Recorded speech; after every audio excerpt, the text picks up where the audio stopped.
RSS এবং কমিউনিস্টরা উভয়ই 100 বছর আগে শুরু করেছিল।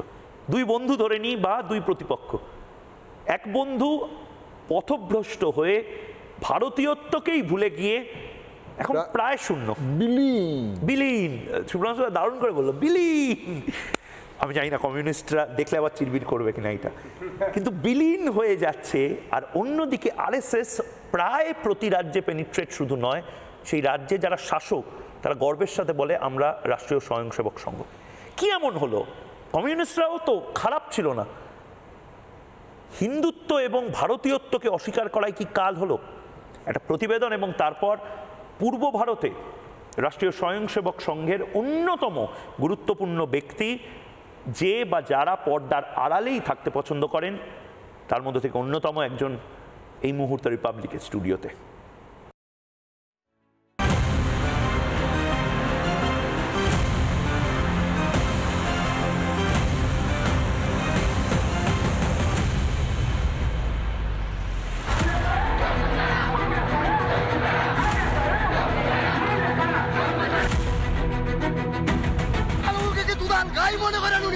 সংখ্যালঘুর ভোট দিয়ে সংখ্যালঘুদের মাদ্রাসাকে নিয়ে ছিনিমিনি খেলছেন।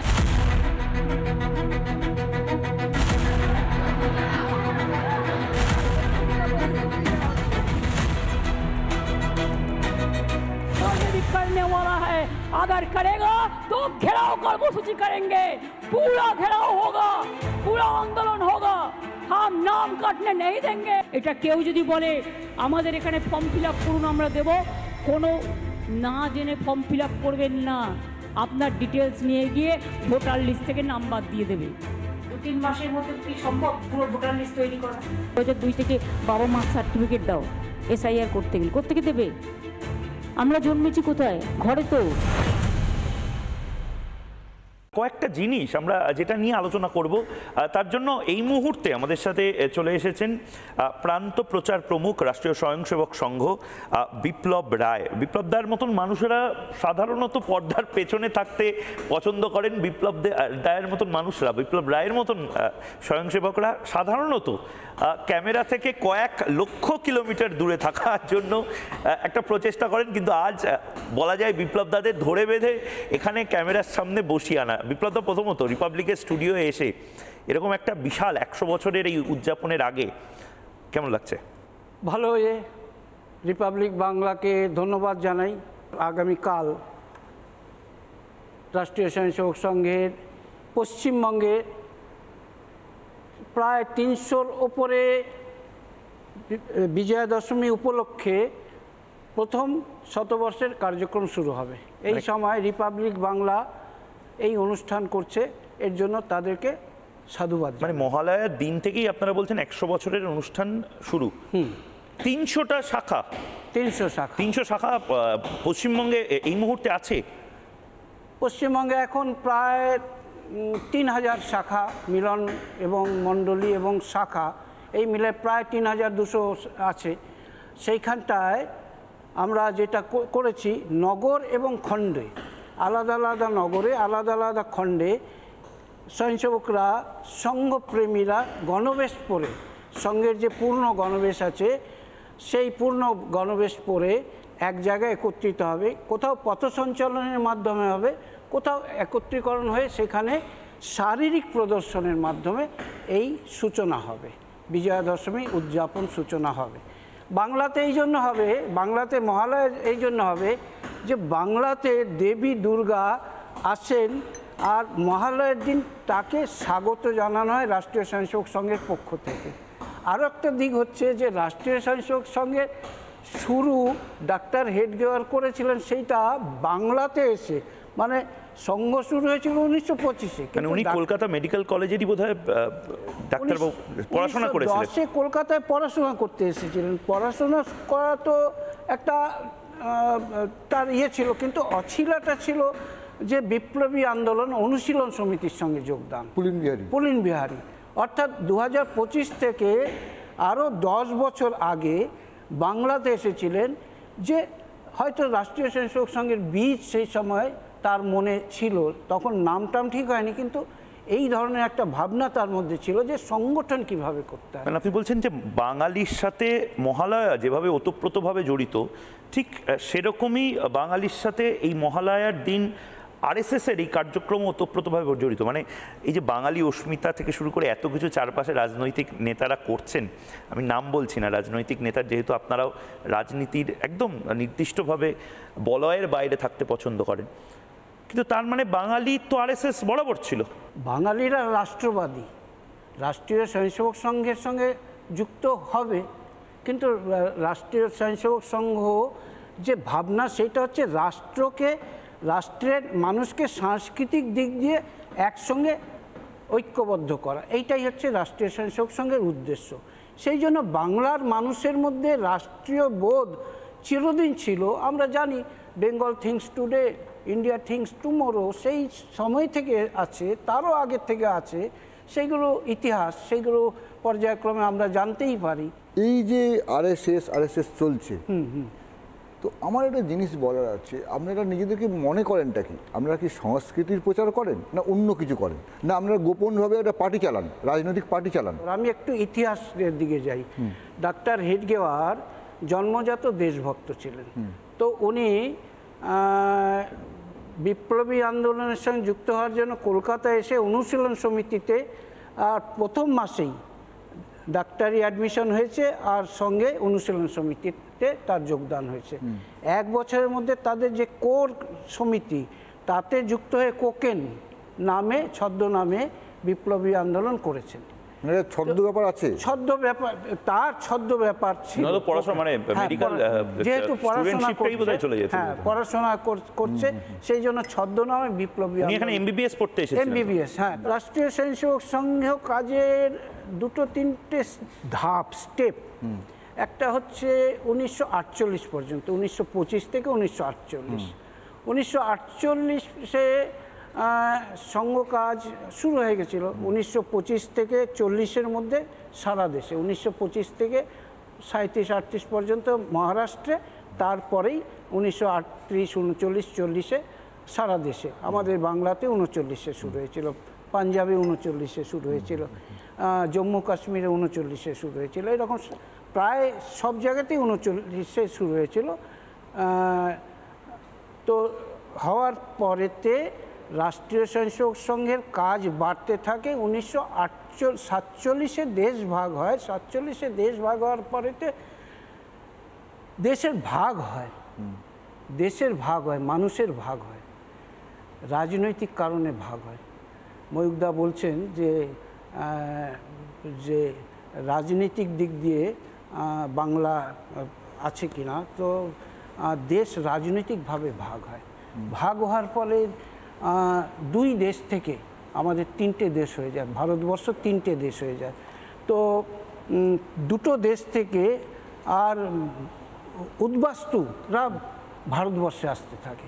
তো সেই সময় স্বয়ংসেবকরা উদ্বাস্তুদেরকে আর তাদেরকে মানে তাদের সহায়তা করার জন্য বিভিন্নভাবে পাঞ্জাবেও করেছিল, দিল্লিতে করেছিল, সেই রকম বাংলাতেও করেছিল, মুর্শিদাবাদ, মালদা, নদিয়া, কলকাতা। মানে বিপ্লবদা, আপনি বলছেন যে স্বয়ংসেবকরা উদ্বাস্তুদের সহায়তা করত, কিন্তু এমন একটা প্রচার হয়েছে যে বামপন্থীরাই যেন শুধুমাত্র উদ্বাস্তু আন্দোলনটা করে গেছে। উদ্বাস্তুদের নিয়ে আন্দোলন করেছে, রাজনৈতিক আন্দোলন করেছে তাদের দলকে শক্ত করার জন্য। রাষ্ট্রীয় স্বয়ংসেবক সেইটা করেনি, মানুষগুলোকে সাহায্য করে, মানুষের সাহায্য করা হয়েছে। বাস্তুহারা সহায়তা সমিতির নামে আজকেও নিদর্শন রয়েছে নদিয়াতে, মুর্শিদাবাদে, মালদাতে বিদ্যালয় চলে। সেইখানে প্রথমে তাদেরকে বসতি পুনর্বাসনের ব্যবস্থা করা হয়েছিল, তাদের ত্রাণ দেওয়া হয়েছিল ইত্যাদি, তারপরে শিক্ষা ব্যবস্থা করা হয়েছিল, মানুষের জীবন যাপনের জন্য যেটা দরকার সেইটা হয়েছিল। কিন্তু বামপন্থীরা সেইটা রাজনৈতিক আন্দোলনে করেছে, ঠিক আছে, কেন্দ্র বিরোধী আন্দোলন করেছে। রাষ্ট্রীয় স্বয়ংসেবক সংঘ রাজনীতির দিকে কখনো যেতে চায়নি। আপনি বলছেন রাজনৈতিকভাবে করেনি, মানুষের কাজ করেছে, মানুষের কাজ। তাহলে যদি মানুষের এতই কাজ করে থাকে, তাহলে আচমকা এখন আমি যেখানে শুনি সবাই বলছে আমরা আরএসএস, ম্যাক্সিমাম লোক বলছে। আমাদের বিশাল একটা পশ্চিমবঙ্গ জুড়ে আরএসএস, আপনি নিজেই বললেন একটু আগে 3000-এর উপরে আমাদের শাখা। সেটা এতদিন হয়নি কেন, এখন হচ্ছে কেন? না, শাখা 1925-এ কটা ছিল? 1925-এ শুরু করার ইয়ের মধ্যে 17টা শাখা নাগপুরে ছিল। পশ্চিমবঙ্গের কথা বলবো। 1939-এ শুরু হয়েছিল, 42-এ প্রায় 50টা শাখা, মানে দুই বাংলা, এখন মানে অবিভক্ত বাংলায় প্রায় 50টা শাখা ছিল। ময়মনসিংহ, রংপুর, এই সব জায়গাতেও সঙ্গের শাখা পৌঁছেছিল। সেখানকার স্বয়ংসেবকরা পরবর্তী সময়ে এখানে কাজ করেছে, প্রচারক হিসাবেও কাজ করেছিল, এবং সেই সময় যারা ওপার বাংলাতে গিয়ে কাজ করেছেন তারা এসে এখানে কাজ করেছে। তো সঙ্গের শাখা সেইভাবে বেড়েছে। সঙ্গের শাখা তো সামাজিকভাবে, সঙ্গের শাখার যে পদ্ধতি সেটা হচ্ছে প্রত্যেক দিন একটা নির্দিষ্ট সংঘ যেটা করছে যে অনুশাসন শেখানো, মানুষের মধ্যে জাতীয়তাবোধ এবং অনুশাসন এবং জাতীয়তাবোধ না থাকলে দেশ পূর্ণ থাকবে না, এটাই হয়েছে। সেই জন্য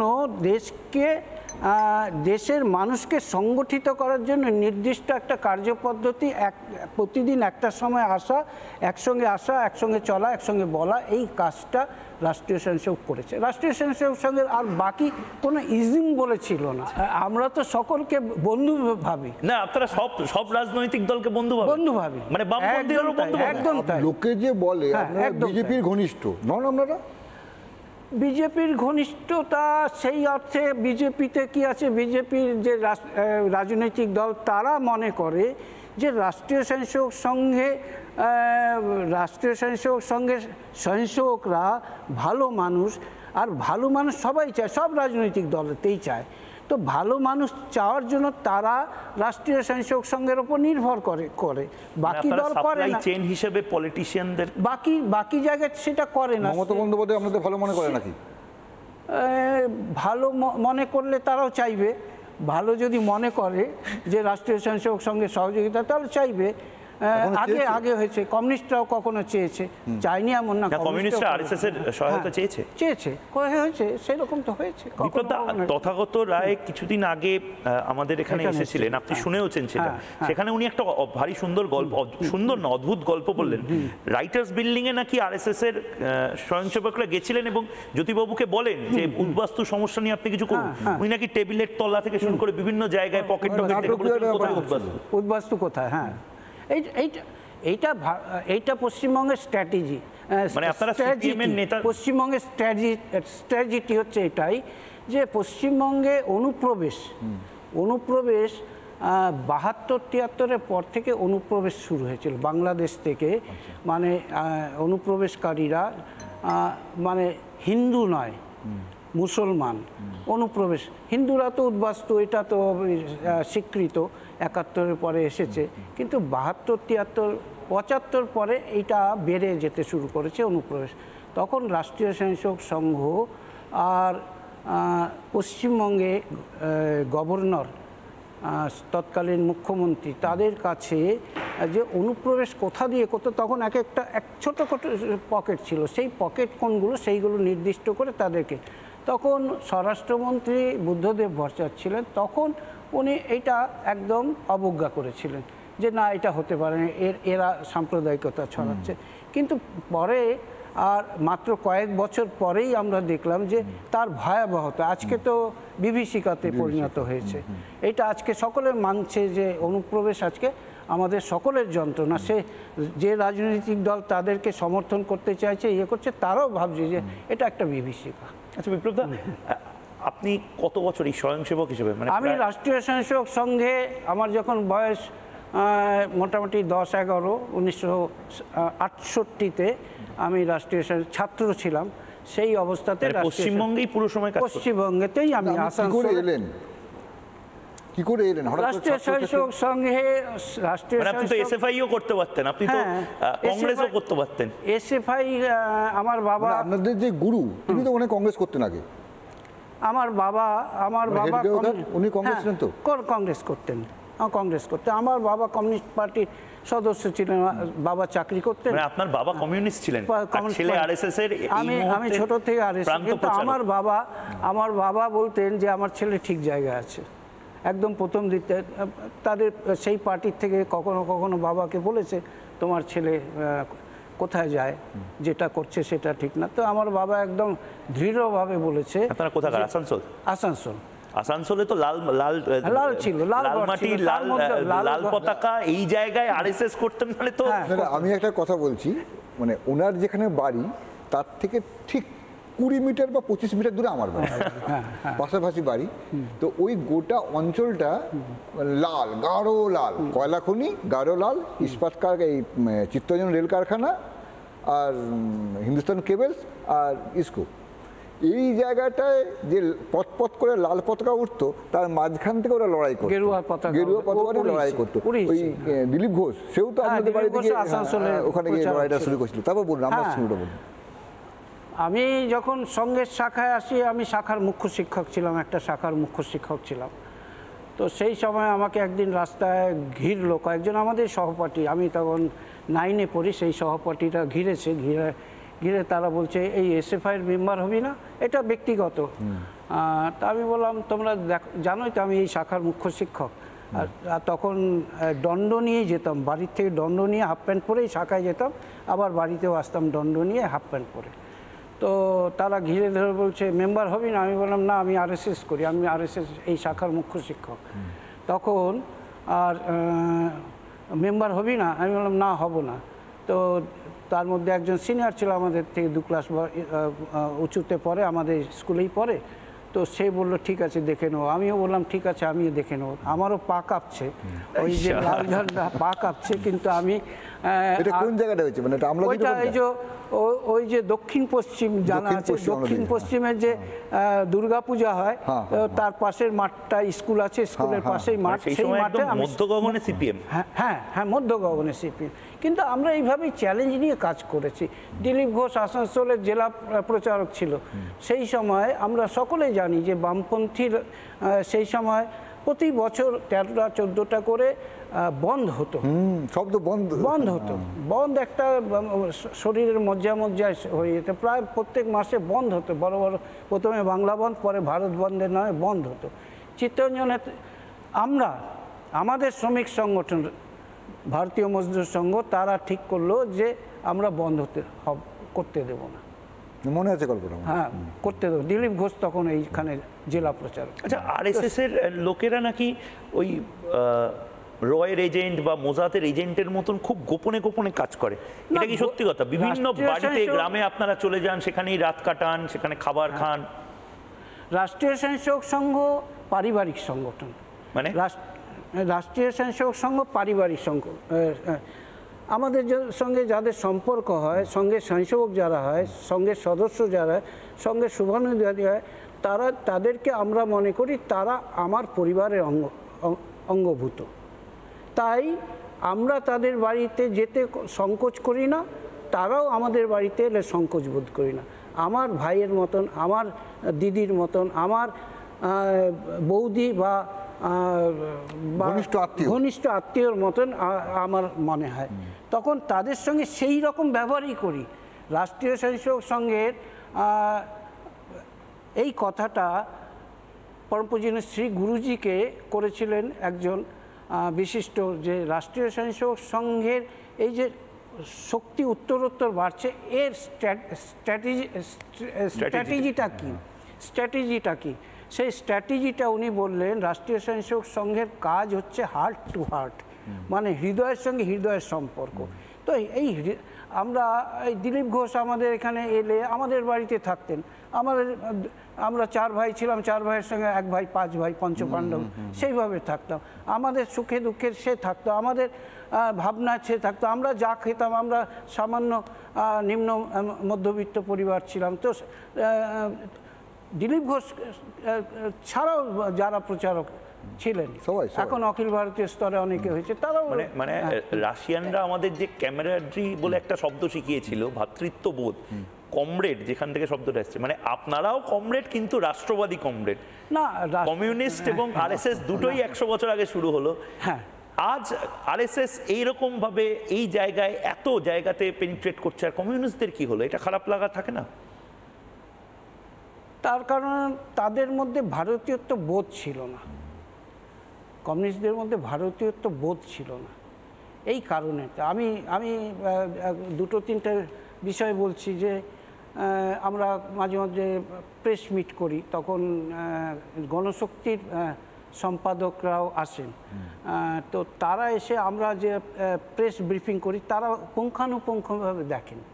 তো তারা আর আমাদের সাংগঠনিক ইয়েগুলো সেগুলো তারা লক্ষ্য করে এবং সঙ্গে সঙ্গে তারা জানতে চায়। তো জানার পরে তারা সেটা প্রচেষ্টা করে, কিন্তু প্রচেষ্টা করার তাদের জায়গা নেই, এই কারণে তারা বড় হতে পারেনি। তারা আর তাদের রাজনৈতিক উদ্দেশ্য ছিল, রাজনৈতিক উদ্দেশ্যে ভারতবর্ষ রাজনীতি ছিল, বিভিন্ন রাজনীতি ছিল। আমাদের দেশ স্বাধীন হয়েছে 1947-এ, তার আগে তো যে রাজতন্ত্র ছিল, আলাদা আলাদা রাজ ভাবনা ছিল, কিন্তু সেই আলাদা আলাদা যে ভাবনা, সেই ভাবনাতে মানে আপনি যেটা বলতে চাইছেন ছিল, কিন্তু মানুষ, সারা দেশের মানুষের ঐক্যবোধটা, সংস্কৃতির ভাবনাটা এক ছিল। মানে আপনি যেটা বলতে চাইছেন রাজনীতি, সংস্কৃতির জায়গা। রাজস্থানের পুরুষের সঙ্গে কোচবিহারের স্ত্রীর বিবাহ হয়েছে, নেপালের মানুষের সঙ্গে ভারতবর্ষের মানুষের বিয়ে, সংস্কৃতির যে মিলন সেইটা ছিল। এইটা রাষ্ট্রীয় স্বয়ংসেবক সংঘ আর এগিয়ে নিয়ে যায় সাংস্কৃতিক সংগঠন হিসাবে, সাংস্কৃতিক সংগঠন হিসাবে। এখানে তো একটা সমস্যা হচ্ছে, এই যে সংখ্যালঘু যাদের আমরা বলি, তারা কেউ কেউ বলছে যে আরএসএস একটু দুষ্টু আছে। না, সংখ্যালঘু যারা বলছে এরকম, মোহাম্মদ করিম চাকলা তিনিও বলছেন হিন্দুত্ব হচ্ছে ওয়ে অফ লাইফ। ঠিক আছে, ভারতবর্ষে যদি থাকতে হয় তো হিন্দুত্বের বিচার মানতে হবে। তো মোহাম্মদ করিম চাকলাও বলেছে, উনিও মুসলমান। ঠিক আছে, কেউ কেউ যে দুষ্টু বলছে আপনাদেরকে, ঠিক আছে, সেটা হতেই পারে, সেটা হতে পারে। আমাদের 4 ভাইয়ের মধ্যে 1 ভাই দুষ্টু, আমাদের ভাইয়ের মধ্যেই পড়ে ভাই, অবশ্যই তাই। মানে আপনারা বলছেন যে সংখ্যালঘু সংখ্যাগুরুর যে দ্বন্দ্বটা, সেটা আসলে ভাই ভাই দ্বন্দ্ব। একটা জিনিস হচ্ছে যে ভারত ভাগ হয়ে গেছে, ভারত ভাগ হয়ে যাওয়ার পরে এই সমস্যাটা বেশি করে মাথা চাড়া দিয়েছে। তো ভারত ভাগ হয়ে যাওয়াতে আজকে লাভ কি হয়েছে কারো? না ভারতবর্ষের লাভ হয়েছে, রাজনৈতিকভাবে ভারতবর্ষের লাভ হয়েছে, বাংলাদেশের হয়েছে কি? বাংলাদেশ হয়েছে, তখন তো পাকিস্তান ছিল, পাকিস্তান হয়ে লাভ হয়নি। পশ্চিম পাকিস্তান, আজকের পাকিস্তান, লাভ তো হয়নি, তারা তো ডিটোরেট করে যাচ্ছে। ভারতবর্ষ তাও একটা সংখ্যাধিক্য, তাদের বৈচিত্র্য থাকার কারণেতে তারা আর উন্নতির দিকে যাচ্ছে। কিন্তু ওই দেশগুলোর কি অবস্থা? তার কারণ যে মূল স্রোত থেকে এই যে ভারতবর্ষের যে ভাবনা, কনসেপ্ট, এই কনসেপ্টটা আমরা মনে করি যে একটা ন্যাচারাল কনসেপ্ট। এই ন্যাচারাল কনসেপ্টকে যদি আমরা ইগনোর করি তাহলে এর পতন হবে, ধ্বংস হবে। আচ্ছা, দুটো শেষ প্রশ্ন, মানে আপনার প্রশ্ন করে হয়তো পছন্দ না হতেও পারে। আপনি অখণ্ড ভারত, এই যে বাংলাদেশ পাকিস্তান বললেন, অখণ্ড ভারত সম্পর্কে আপনাদের মতামত কি? আপনারা কি ভাবেন, কি চান?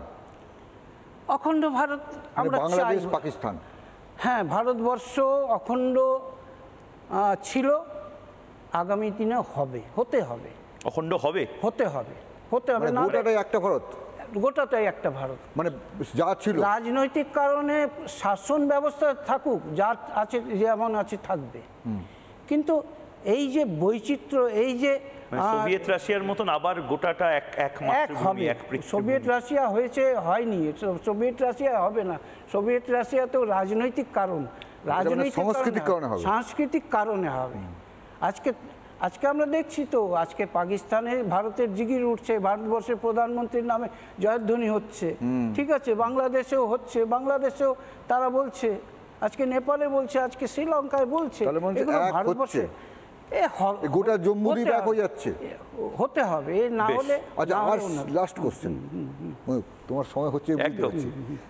ধর্মান্তরণ, ঘর অফসি, যে সব লোকেরা সেই সবুক্তগিন মোহাম্মদ ঘুরির সময় কোনো কারণে তরলের দগায় হোক, প্রতারণার কারণেই হোক, ইসলামে চলে গেছিল বা অন্য কোনো ধর্মে গিয়েছিল, এদের কি যদি ঘরে ফিরে আসা নিয়ে বা মানে আবার ফিরে আসা নিয়ে আপনার মতামত? না, ফিরে আসা নিয়ে আমাদের কোনো মতামত সেইভাবে আক্ষরিক করতে মতামত, তারা যেখানে আছে সেখানে থাকুক, তাদের ধর্ম পরিপালন করুন, ধর্ম পরিপালনে কোনো বাধা নেই, কিন্তু অন্য ধর্মের প্রতি অবিশ্বাস জন্ম দেওয়া এইটাতে বাধা। তো ওইটা থাকলে আমাদের 33 কোটি দেবতা আছে, 33 কোটি এক দেবতা যদি হয় তাহলে আপত্তি নেই। মানে আপনারা বলছেন যে প্রকাশ্যে কোনো কনভার্সন, যে কনভার্সনের বিরুদ্ধে আপনারা লড়ছেন, আপনারা নিজেরা কোনো কনভার্সনের ক্ষেত্রে এটাকে পোষণ করেন না? পোষণ করি না। বেশ, বাংলা টেলিভিশনের সবচেয়ে বড় কাভারেজ আমরা যে 3টে বিষয় নিয়ে করছি, সেই 3টে বিষয় আপনাদের সামনে এই সপ্তাহান্তের যে স্পেশাল এপিসোড আজকে আমি এবং শুভ্রাংশুদা ছিলাম সেখানে করলাম। এসআইআর হচ্ছেই, মমতা বন্দ্যোপাধ্যায় বুঝে গেছেন, এবং এসআইআর পুজোর পরেই হবে মহালয়ার এই স্পেশাল এপিসোড, যে এপিসোডে আরএসএস নিয়ে আমরা প্রতিষেধক নিয়ে কথা বলছিলাম শুভ্রাংশুদা, সেটাও আরও বড় একটা ব্যাপ্তি হয়তো আমরা দেখতে চলেছি। এবং তার পাশাপাশি মাদ্রাসার আন্দোলনকারীরাও হঠাৎ রাস্তায়, এটা একটা বাজে ইঙ্গিত। নানা ধরনের কন্টেন্ট দেখার জন্য লাইক করুন, শেয়ার করুন আমাদের ফেসবুক পেজ, সাবস্ক্রাইব করুন আমাদের ইউটিউব চ্যানেল। পাশাপাশি অন্যান্য ব্রেকিং নিউজের জন্য অবশ্যই চোখ রাখুন রিপাবলিক বাংলায়।